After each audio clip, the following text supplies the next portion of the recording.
کەرکووک هەڵەبجە لە ئامێز دەکرێت بۆ یەکەم جارە بە فیستیڤاڵی هەنار. ئەم فیستیڤاڵە بەرهەمە خۆماڵیەکانی هەڵەبجە و هەورامان تێدا ساغ دەکرێتەوە. پشتی خۆماڵی گوێزە هەنگوینە ڕوبە هەنارە ڕۆنی کوردیە ئیتر شتی زۆر زۆرە.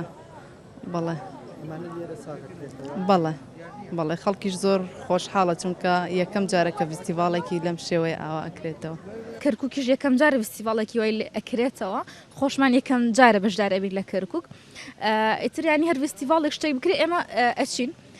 اینجا کڕیاری زۆرمان هەیە لە شوێنەکانەوە، ینی لە فیستیڤاڵەکانیش بەشداری نەکەین بە ئۆردەر زۆر داواکاریمە بێت، خاستن خەڵکی کەرکووکیش زۆر ئۆردەریانە کرد لەسەر پرۆدەکتەکانمان.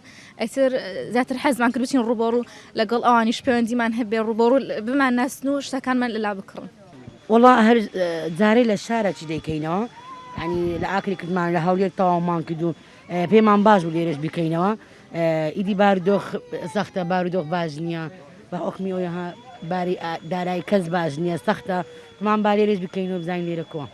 والله منە لە زووە خەریکم لە ئیزدیڤاڵی هەڵەبجەوە لە یەکەم ساڵ تا ئیسە بەشداریم کردووە و حەزم لەم کاسپیەیە و حەزەکەم زیاتر پەرەی پێ بدرێ و ئێمەش ئیسفادەیە بکەن ئەو خەڵکەش ئیسفادە بکات لە شتە خۆماڵیەکان.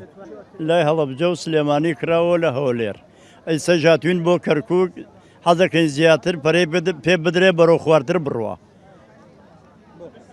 وەڵا لەبەرەوەی شتی خۆماڵیمان هەیە و بەرهەمی خۆمانە و ئیسفادە بکەین و ئەو خەڵکەی ئیسفادەیەکی لێ بکە. هاوڵاتیانی کەرکووک بە گەرم و گوڕیەوە پێشوازی لە فیستیڤاڵی هەنار دەکەن لە شارەکەیاندا کە بەرهەمی هەورامانی تێدا خراوەتە بازاڕەوە. یەکەم جارە لە کەرکووک شتی وا ڕوودات، یعنی ئەم خواردنە کوردیەوارەیانە وەکو هەنار و وەکو گوێز و وەکو زۆربەی شتە کوردیەکان بەم پێکهاتەکانتر بناسرێت لە کەرکووک، وەکو عەرەب و تورکمان و کلد و ئاشوور کە ئاشنا ئەبن بەم ڕۆکە کوردیانە، بەم ئیتر هەنگوینی ئەسڵە و ئیتر بنێشتی کوردیە و زۆربەی بابەتەکانترە. کاری دەستی و زۆر شتی زۆر جوانمان بینی لەم فیستیڤاڵە و ئەم دیارەش لەلایەن باوکمەوە بۆ من بوو. فیستیڤاڵێکی خۆشە، زۆر شتی جوانشی لێیە.